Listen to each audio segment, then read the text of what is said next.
Okay, Reid, so here we are in your second video, stuff that's just for you.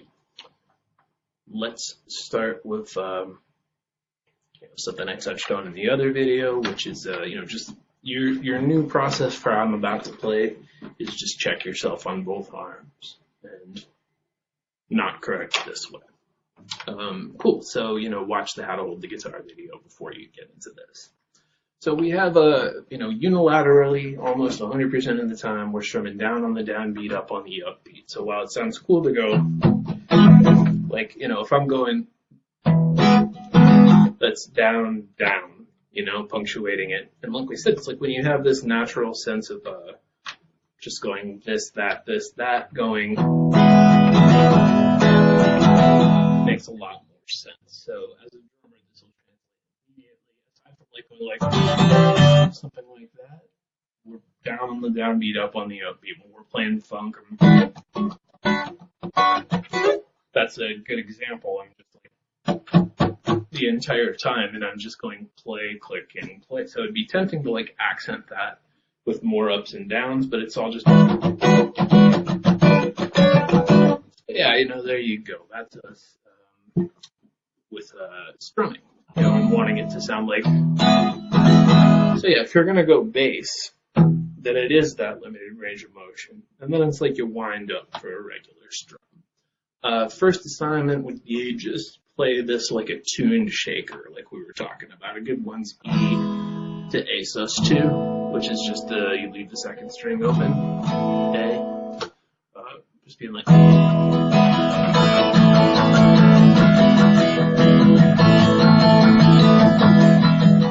Even though we don't do this as often as other things, hitting all six strings as though that was required in the band. You were just the one going like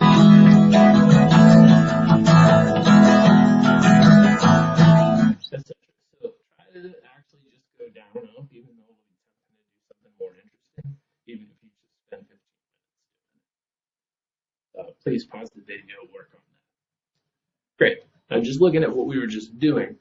When you're playing A, when you're doing this, we're going to mute the E string with our thumb, which is really easy. And, that note is okay. It's a chord tone, but we want to hear A string and down a lot of the time. But when we're full on strumming, this is something that you solved by doing this, when in reality, when I'm playing A, I'm just going click, no. And, sometimes the click's actually built into the sound, like somebody going, I actually just went, because I'm playing a bar chord, but then I'm naturally actually hitting all six strings, going, so that's no, click, click, click. So it's actually built into the sound. That's why it sounds like it does. Hendrix is like, that actually goes, So but a more straightforward example of this is playing thumb, thumb in this position, not this position. It's going to be way easier to just have all your chords be like my thumb's on the sixth string until you get to E, more or less. There's a nice ergonomic from just hanging like that, not off to the side position where all you gotta do is this, that. We really want to minimize the range of motion. Our eye goes, okay, shit, I need to mute. But really, it's just, if I'm touching it at all, we're cool. And I'm basically never over the fretboard with more than just this part of my thumb, unless I'm exactly digging into a bend, where we use this motion for it.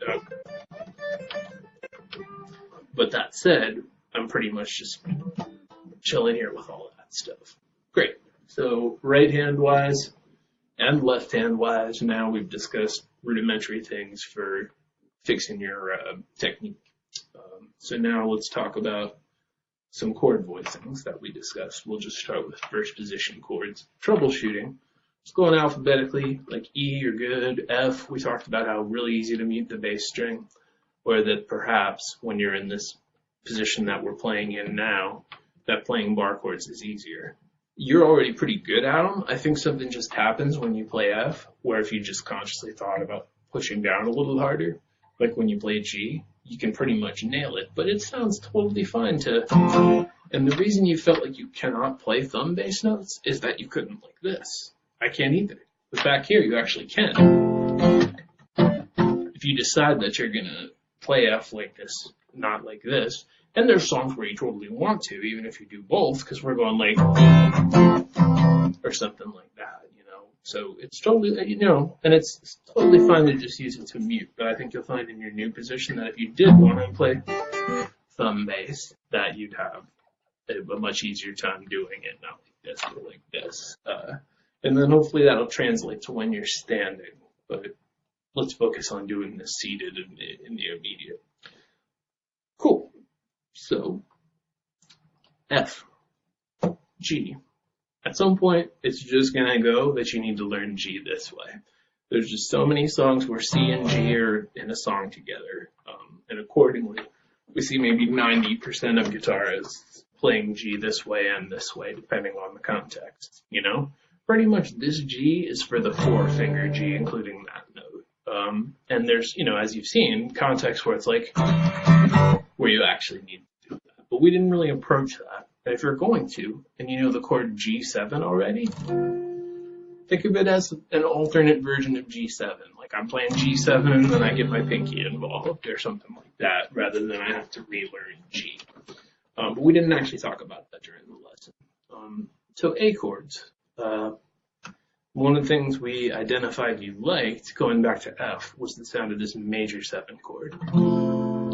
Which, the note that we're adding to the chord to make it sound that way, I won't only say, I know you're not like a music theory buff, but, you know, our whole life we've been hearing, this is the major scale, and let's just say well, no, that's fine. So, the 1, 2, 3, 4, 5, 6, 7th note is not the 7th that we hear in chords like C7, which have a flat 7, and have this crunchy sound, but the one that's do, re, mi, fa, sol, la. Cool. So there are chords called C, pardon me, C7, and then C major 7, which is take your first finger off. And there's that whole angelic voices sound that you liked in F, where you were doing it by accident, avoiding the first string. So there we go. So there it is. Major 7 is a tonality that's got the regular 7th in it. In F, it's got the note E. In C, it's got the note B. In D, it's got the note D flat. But cool, so let's just go through those like shapes. Starting with A. Okay, so, and we're just going to go through now and do major 7 chords. The ones we've already done are F, that you already know, and then C, that we just talked about. So continuing through now, D major 7 is, instead of 2, 3, 2, it's just straight across, however you want to do it, 2, 2, 2. And there's that same, you know, and that's a good Guys of the World or something. It's officially a new string time. Cool. So that's just up from the ground. 2, 2, 2. Like how we do A stuff, just like that. And definitely still muting the bass string there. If you want to do it this way, it's cool. But yeah, so there's D. It's got D in it. There's D7. It's got C in it. And then there's D major 7. It's got the 1 in between. So 2, 2, 2, zeros. Great. E, there really isn't a good one. We'd have to put in E flat, so it'd be like the 4th fret of the 2nd string. So E major 7 is usually played as a bar chord, and we're going to skip it accordingly. Trying to find first position major 7 chords. So E7, we got all kinds of Ds to add to it, but it's not as convenient to go to. But if you're wanting to, you could. If you want to explore it, pinky goes one farther. That's kind of hard. All right, F we already talked about, the open first string. Boom. We get to G, and now even using your original voicing of it, what we're going to do is just back the high note up 1 fret to the 2nd fret, and then if we like, putting this note, like when we're playing 4-finger G, we go no pinky, 1st finger 2nd fret on F sharp or G flat. There it is again. And our middle finger will naturally mute the A string, which is what we're getting when we play this voicing of it. So there is G major 7 music. You can, work in ideas where that happens. I was just going pinky on, pinky off, which works well with D, where we're already doing that quite a bit. Not so much C, but in this context, it's cool because we just went. So G major 7 has G flat versus G7 that has F. Great. So let's say we're playing D7, regular D7. And like we did in the lesson, you just moved your whole hand up towards the sky, 1 string grouping. So you're on strings 2, 3, and 4. Using that same shape instead of strings 1, 2, and 3. Mute the 6th string. This is A major 7. Kick ass. Now, this is the bar chord application for this major 7 sound that you liked. If you wanted to try it, it's this shape right here. So just stop, get that internalized. Then if you did it with the wrong fingers and moved it out and barred behind it, there's your movable major 7 chord, the most common version. So I'm like playing, this is the note C, like in a C chord. So I'm going skip or just 3rd fret on the 6th string, doesn't really matter. 3rd fret, 5th fret, 4th fret, 5th fret, 3rd fret. But it's really just like I'm a human capo, and I'm making that A major 7 shape out in front of me. So if you do want to move it around to different keys, that's me going D major 7, D major 7, literally the same notes. That's the way to do it. So again, down from the sky, I'm going 3 or X, 3, 5, 4, 5, 3. So if you already play a 7th chord, just throw your middle finger right in there. Boom, there you are. So major 7 chords, how about that? Other things that we discussed were how to do turnarounds. So now at about, that could be a good major 7 chord video on its own, but actually I have that video, so let's continue. About 13 minutes in this video, we're going to start talking about turnarounds. You might want to make a note of that. So what we see is, for starts, this, that's like a movable thing. So here's E, and here's where it was. So if I'm a human capo playing the bar chord G, which is one I've seen you play quite a bit, then that, if we just took out the power chord part and just looked at this, and that's a major chord. It's like F, just not with the low notes. Just that. And that's G. Again, it's like, here's a progression. It's the other part, not the power chord, but the rest. Cool. So then, and it'll only seem like it's hard to get to that last shape. It's totally not. You don't have to go to the full chord. If we're there, it's just like my middle finger moves back 1, and I bar. So going, not actually a hard shape. So try to fight the temptation and just work out for yourself that that's your origin, and just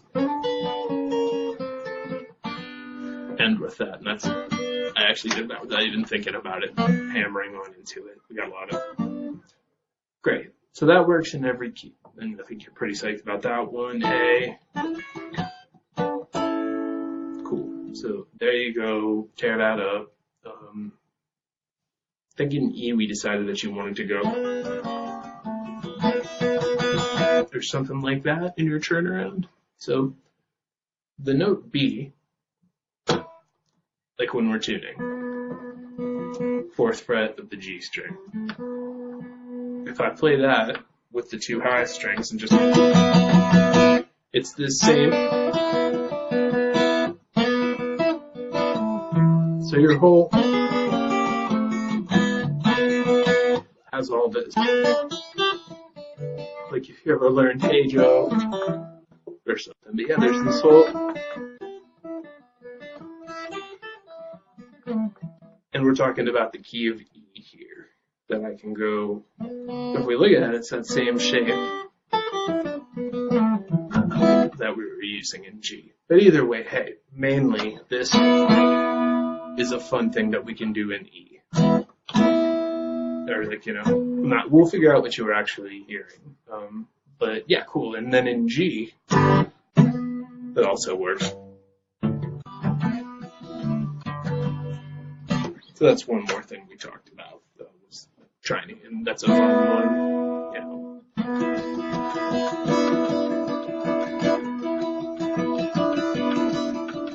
First string.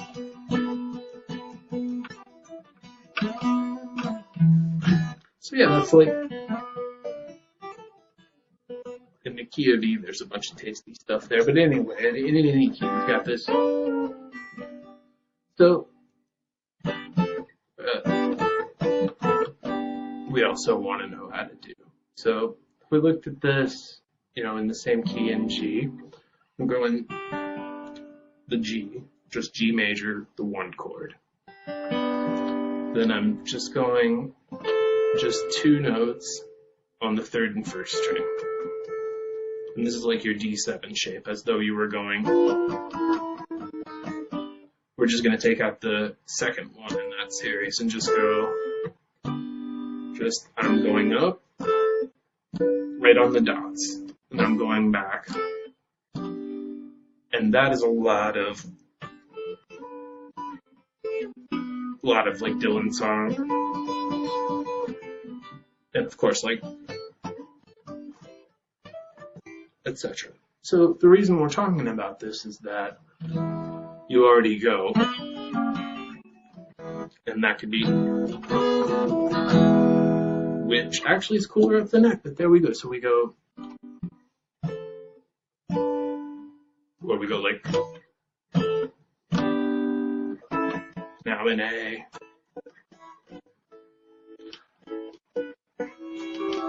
And if we put in that 7th, it just sounds a little bit 70. So that always sounds good in a blues. But for just our I'm going like this, we just mute the 2nd string, leave out the 2nd string. Great. So that pretty much rounds out our how do I go up the neck. And of course, all of the abbreviated versions just going, you can totally go, of course. And that's actually easier, sort of, because you can just do the same fingers. Great, so hey, there's that stuff. Let me know if you don't remember any of it. I know we didn't tab anything out today. That's not my normal process, but I think it's more what you wanted. If there's any of these chords or voicings where you're just not sure what I did and can't figure it out, let me know, and I can tab it out for you. For just while we're on the subject, tablature is not something we sight read from. It's not musical notation. It's just something we use to go, okay, I'm going to do this, this, and this, and then we pitch it. So if you have any resistance to using tablature, it's because you might have felt like you're supposed to look at it and read rhythms or something. It's not. It's just, sometimes there's a list of things that's long enough where we need to look at them independently and just go, okay, here's what my hand is doing.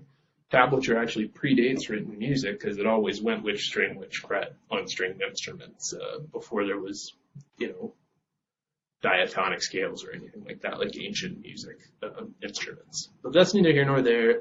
Point is, if you missed any of that, let me know. I'll tab it out and send it to you. Hey, how about this? Here's how you get Skype. So you've got a computer. It does have a webcam. So if I just went to like Google, and then I just went Skype download. And don't worry, it's not going to give your computer the aids or anything like that. It'll just give you this right away, go to download, click on that. Let's look at what happens. I already have it. So it's going to say no. Ignore all this shit. Just get Skype for Windows. If you have Mac, it'll just say the same thing. There'll be this thing here to click. And then you'll download it. And I'm going to say no because I already have Skype. But you would just say yes, and then it would be a file you could open. It would either be in your downloads folder, or probably there'd already be an icon on your desktop. Pretty fucking easy. You could just Google how to install Skype. But the good news is that's pretty much how to install every program. And your camera will naturally turn on. Chances are it's right in the middle of your computer, like right top dead center where you can see mine is. And yeah, that's good news, man. You can actually have video phone calls with people. It's free. And I'm happy to tech support you through that, but that's really easy. And the good news is that's pretty much how you download every program, more or less. All right, there's a fully integrated tech support guitar lesson series, and I look forward to working with you some more. We can definitely come up with a game plan, whether it's linear or we jump around a bit for getting your skill set in there, working on fingerstyle. Just looking at, hey, here's how I would encourage you to approach it and see if it gets better, Or you could just say, okay, no, I'm never going to play fingerstyle, but I think you're interested in it. So we could check that out. And, of course, just get into phrasings and look at what's going on with your actual playing skill set. This is the boot camp lesson where we just realize basic technique stuff that needs to change in order to not be accepting a limited approach. So yeah, we could whether we just did it ad hoc or did I use that correctly? It doesn't really matter. We could come up with a course of study that's like 5 lessons, 10 lessons long. We're gonna do this, this, and this. We can go through the set. That's the good news about guitar is it's an oral tradition. We just put it together however we put it together. There's no the right order to learn these things in. There's a wrong order, cart before the horse, learn into solo before you can play rhythm at all or anything like that, for instance. But yeah, man, really, really a pleasure meeting you. Nice hanging out. And I think that despite our geographical limitations, with you up in SAC, that we can get a lot of great work done. And I hope you guys have good gigs and rehearsals and stuff. Again, thanks for stopping through. It was a pleasure to meet you. See you soon.